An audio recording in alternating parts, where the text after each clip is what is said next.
Good morning. मैं निशा, नेचुरोपैथिस्ट, आज आपके साथ साइनस की एक प्रॉब्लम के रिगार्डिंग आपसे डिस्कस करूंगी। लास्ट टाइम जो हमने वीडियो बनाई थी उसमें हमने डिप्रेशन ऑफ इलनेस के बारे में बात की थी कि डिप्रेशन ऑफ इलनेस किस वजह से होता है और उसके क्या सिम्टम्स होते हैं और उसकी क्या सावधानियां बरतनी चाहिए और उसके क्या उपाय हैं कि उसे जल्दी से जल्दी सही किया जा सकता है।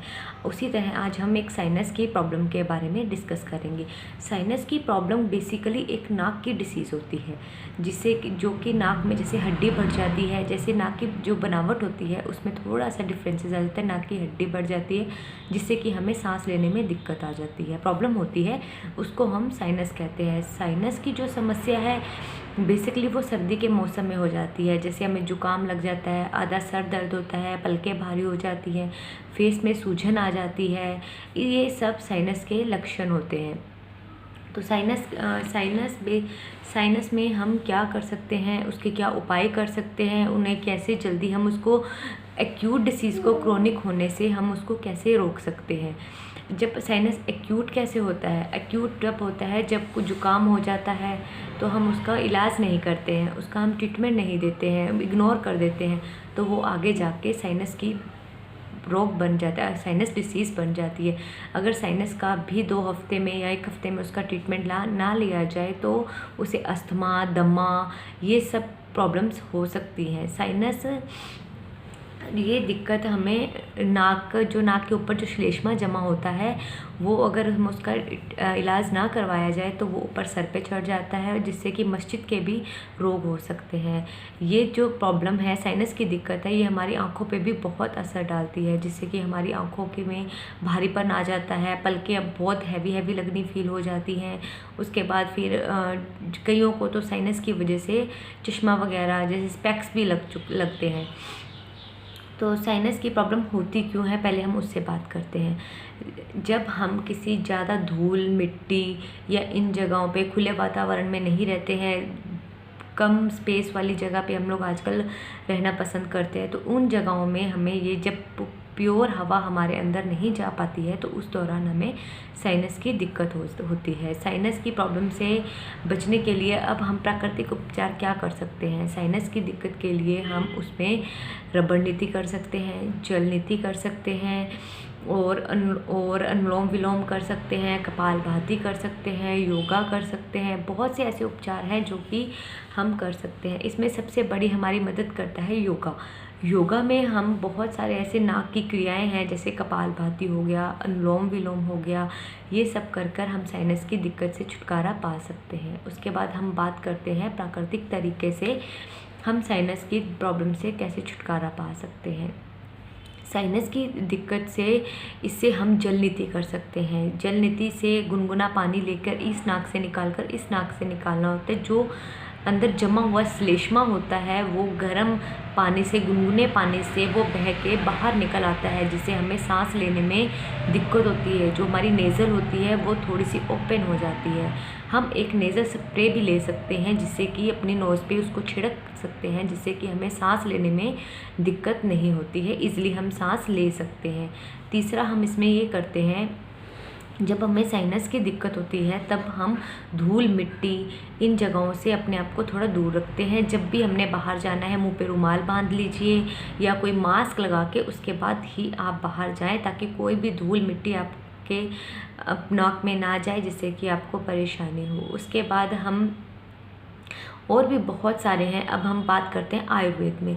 आयुर्वेद में भी हम बहुत सारे ऐसे योग बनाए गए हैं जो कि साइनस की दिक्कत में बहुत हमारी मददगार करते हैं। जैसे कि हम मरीज़ को सूतशेखर दे सकते हैं, लक्ष्मी विलास दे सकते हैं, कफ केतु दे सकते हैं, सीचू दे सकते हैं, सीतोपलादी चूर्ण, और इनका एक योग बनाकर भी हम दे सकते हैं, जिससे कि पेशेंट को बहुत जल्दी रिलीफ मिलना शुरू हो सकता है। जल नीति हम करते ही हैं, उसके प्राकृतिक के साथ अगर हम आयुर्वेद को भी मिलाकर चलें तो बहुत जल्दी पेशेंट को आराम मिल जाता है, क्योंकि इन दोनों का कॉम्बिनेशन ही बनाकर पेशेंट हफ्ते में या 15 दिनों के अंदर अंदर उसको कवर कर लिया जाता है। तो अब मैं आपको जल नीति कैसे करते हैं, किस तरीके से होती है, उसके बारे में आपको थोड़ा बहुत बताती हूँ, फिर मैं आपको करके दिखाऊंगी जल नीति कैसे की जाती है।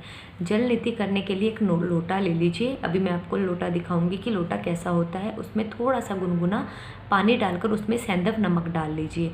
उसके बाद और गुनगुना पानी इतना हो जो कि आप बर्दाश्त कर सके। उसके बाद इस नाक पे जैसे लगाकर थोड़ा सा सर ऐसे झुकाना है ताकि ईजिली आपका पानी निकल सके। उसमें क्या सावधानियाँ आपने रखनी है, एक आपने पहले उसमें बिल्कुल कंसंट्रेशन करना है कि आप ये काम कर रहे हो। और मैं सभी व्यूअर्स से रिक्वेस्ट करती हूँ कि खुद घर पे ट्राई ना करें, पहले किसी चिकित्सक की देखरेख में करें। जब आपको अच्छे तरीके से आ जाए तो आप खुद भी कर सकते हैं। और उसके बाद आपने नाक से सांस नहीं लेनी है, आपने मुंह से सांस लेनी है, क्योंकि जब हम नाक में पानी डालते हैं तो हमारे वो इधर से निकल जाएगा। अगर हम बोलेंगे या सांस लेंगे वो हमारे मस्तिष्क पे, सर पे, मतलब मस्तिष्क पे जाएगा, तो जो कि हमारे लिए हानिकारक हो सकता है। उसके बाद हमने किसी से बात नहीं करनी है। आप कंसंट्रेशन होके एकाग्रता के साथ वो आप अपना डिसीज़, अपना जो नीति है, जो क्रिया है, वो आप पहले अच्छे से करिए। चलिए आइए अब हम जल नीति करते हैं। जल नीति करने के लिए एक ऐसा लोटा लीजिएगा। हमने पानी गुनगुना करके रखा हुआ है, पानी है, इसको इसमें ऐसे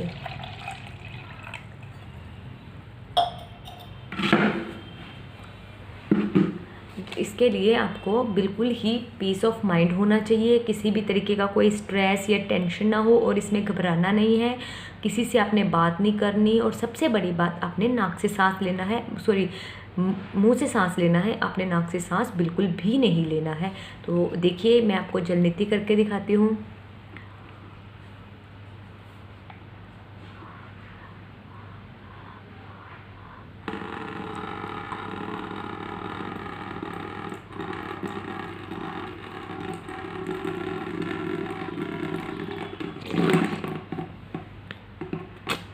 ऐसे ही क्रिया, ये एक नाक से आपने क्रिया कर ली है। अब हम यही क्रिया हम दूसरे नेज़ल से भी करते हैं।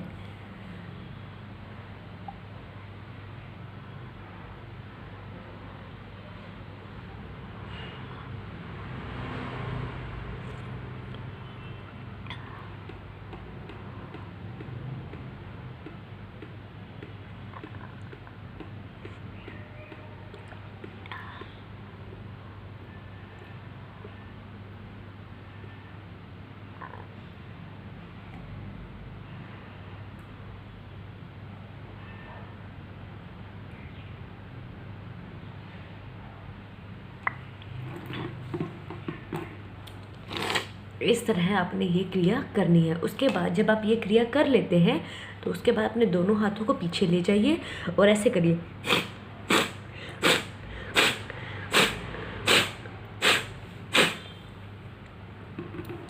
जो भी आपके नाक में या जहाँ पे भी आपके कफ जमा होगा तो वो कफ उसी तरीके से फिर बाहर आ जाएगा। और जैसे ही आपका कफ बाहर आएगा तो उसके बाद आपको पहले से अच्छा फील करोगे आप। तो ये हमने जल नीति की। जल नीति बहुत ही आसान है और ये एक बहुत ही प्राकृतिक तरीके से की जाती है। इससे हमें कोई भी नुकसान नहीं होता। जब इवन अगर आपके गले की भी कोई डिसीज़ है तो उसमें भी काफ़ी अच्छा आराम करता है। जल नीति करने से हमें बहुत ज़्यादा बेनिफिट होता है, लेकिन इसमें आप सेंधव नमक ही इस्तेमाल करिएगा। घर का नमक, आप दूसरा जो नमक यूज़ करते हैं वो मत करिएगा, क्योंकि जो सेंधव नमक इसमें इफ़ेक्टिव डालता है वो दूसरा नमक नहीं डाल सकता। तो ये थी आज हमारी साइनस की डिस्कस। जो मैं उन व्यूअरों से रिक्वेस्ट करती हूँ जिन्होंने अभी तक हमारा चैनल को सब्सक्राइब नहीं किया हुआ, कृपया वो हमारा चैनल सब्सक्राइब कर लें, ताकि ऐसे हम बहुत सारे नेचुरल तरीके से जो वीडियो हम बनाते हैं या जो हम आपको डिस्कस करते हैं, जो हम आपके साथ शेयर करते हैं, वो हम बहुत सारी चीज़ें आपके साथ और शेयर कर सके, और भी हम आपको बहुत सारी बीमारियों के बारे में आपको हम बता सके। और ऐसे ही कुछ घरेलू उपचार या प्राकृतिक तरीके से आयुर्वेदिक मेडिसिन के द्वारा ही आपको उनका असर करके उन्हें जल्दी से जल्दी ठीक किया जा सकते।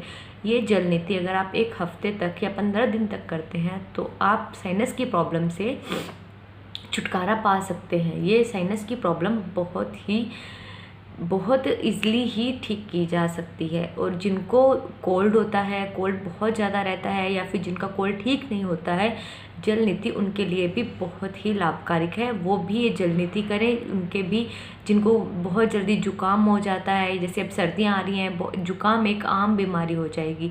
जुकाम हो गया, बुखार हो गया, ये एक आम बीमारी हो जाएगी। जुकाम में खासकर ये नीति बहुत ही इफ़ेक्टिव है। एक होती है सूत्र नीति, वो जब हम अगली वीडियो बनाएंगे तब हम आपको सूत्र नीति के बारे में भी बताएंगे। सूत्र नीति कैसी होती है, उसके क्या होता है, उसमें क्या सावधानियाँ होती हैं और उसको हम कैसे कर सकते हैं। Thank you.